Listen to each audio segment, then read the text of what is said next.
कि हम राम जी को छोड़ दिए या हम कृष्ण जी को छोड़ दिए या हम देवी जी को छोड़ दिए, हमने पार्वती जी को जल नहीं चढ़ाया, हमने गणेश जी को जल नहीं चढ़ाया, हमने कार्तिकेय को जल नहीं चढ़ाया, हमने नंदी को जल नहीं चढ़ाया, हमने सूर्य नारायण भगवान को जल नहीं चढ़ाया, हमने चंद्रदेव की पूजन नहीं करी, तो हमको दोष लगेगा। ना ना ना, शिव महापुराण की कथा कहती है, यदि आप अपने घर से एक लोटा जल भरकर शंकर जी को समर्पित करते हो तो सारे देवताओं की आराधना पूजन अपने आप होती चली जाती है, अपने आप। 5 स्थान है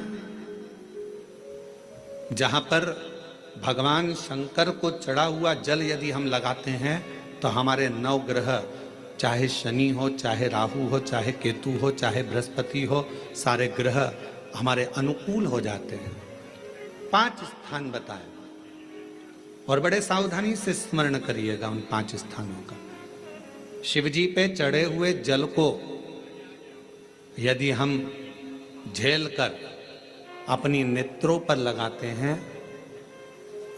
मस्तिष्क पर लगाते हैं, कर्णों पर लगाते हैं, कंठ पर लगाते हैं और अपने हृदय पर लगाते हैं, तो व्यक्ति की जिंदगी में कैसा भी ग्रह का दोष हो वो धीरे धीरे समाप्त होते चलेगा। नेत्र, कर्ण, मस्तिष्क, कंठ और हृदय,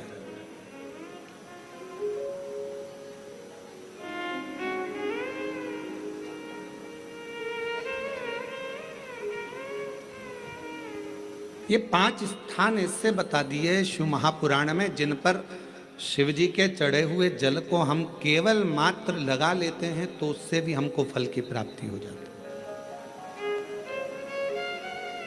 और शंभु शरणे पड़ी मांगू घड़ी रे दुख काटो दया करी दर्शन हो। शंभु शरणे पड़ी मांगू घड़ी दुख काटो दया करी दर्शन आगो। 5 स्थान शिव जी को चढ़े हुए जल को लगाने का। पहला स्थान बोलिए, जम के बोलो जरा, नेत्र। दूसरा स्थान कर्ण, तीसरा स्थान मस्तिष्क, चौथा स्थान कंठ और 5वां स्थान अपना हृदय। मात्र ये 5 स्थान शिव जी के चढ़े हुए जल को आप अगर लगा लेते हो तो तुम्हारे ऊपर किसी ग्रह, चाहे शनि हो, चाहे राहु हो, चाहे केतु हो, चाहे मंगल हो, कोई ग्रह आप पर भारी नहीं रह सकता। और एक प्रैक्टिकल कर कर देखना, शिव महापुराण सुना करो तो प्रैक्टिकल जरूर करा करो, क्योंकि आपको मालूम पड़ना चाहिए कहीं सीओर वाला महाराज झूठ तो नहीं बोल गया। प्रैक्टिकल जरूर करो और प्रैक्टिकल का फल मिले तो पत्र में जरूर लिखकर भेजो कि हाँ हमने कथा सुनी थी कोरबा की, और कथा सुनने के बाद मुझे 3 महीने में जो प्रैक्टिकल करा मैंने तो उसका फल मिला मुझे। प्रैक्टिकल करो। जिस लड़की को, जिस लड़के को मंगल है और ब्राह्मण देवता ने यदि आपको कहा कि इनको मंगल है, इसकी शादी में देरी हो रही है, मंगल के कारण अगर शादी रुक रही है, देरी हो रही है, विवाह में देरी हो रही है, तो उस बेटी और बेटे को 3 महीना लगातार शिवजी पे चढ़े हुए जल को इन 5 स्थान पर लगाना प्रारंभ कर दे।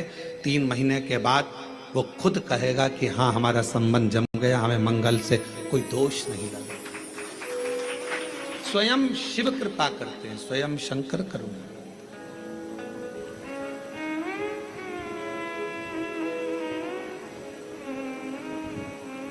ये 5 स्थान मेरे देव अधिदेव महादेव की अविरल भक्ति के लिए, निर्मल शुद्धि के लिए। नेत्रों पर जल लगाने से मतलब है कि जब भी मैं दर्शन करूं तो मेरे देव अधिदेव महादेव का करूं, शिव।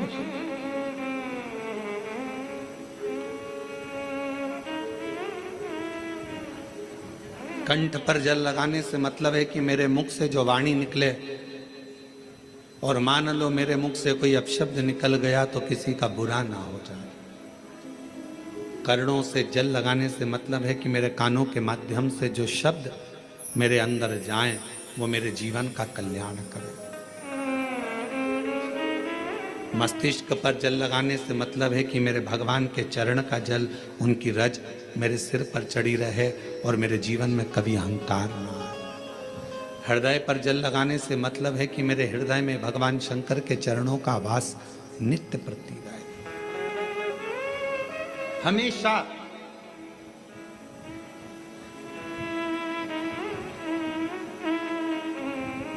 निकुंभ में एक प्रश्न एक बहन ने करा था छत्तीसगढ़ की, और छत्तीसगढ़ की जीजी कैसा प्रश्न कर सकती है ये आप जरा सोच लेना। निकुंभ में एक छत्तीसगढ़ की बहन ने प्रश्न किया था, गुरुजी आप कहते हो कि शंकर भगवान के भक्त जब अपने प्राणों को त्याग कर जाते हैं तो शिव धाम में रहते हैं,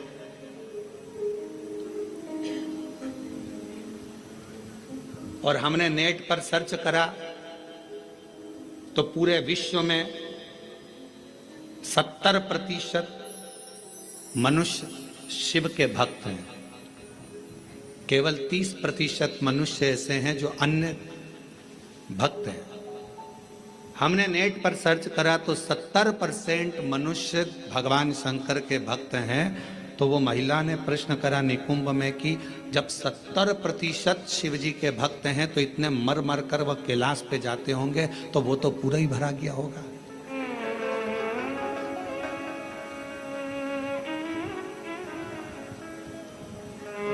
शिव जी अपने भक्त को कहां रखते?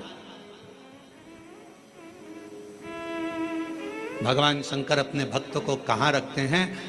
तो यदि मेरी बहन अगर कथा सुन रही होगी निकुंभ वाली जिसने प्रश्न किया था, अगर वो कथा सुन रही हो तो उनसे कहूंगा मेरे शंकर भगवान अपने भक्त को कभी भी कैलाश में यहाँ वहाँ नहीं रखते। अपने भक्त को भगवान शंकर अपने दिल में रखते हैं, जहाँ पार्वती जी का स्थान है।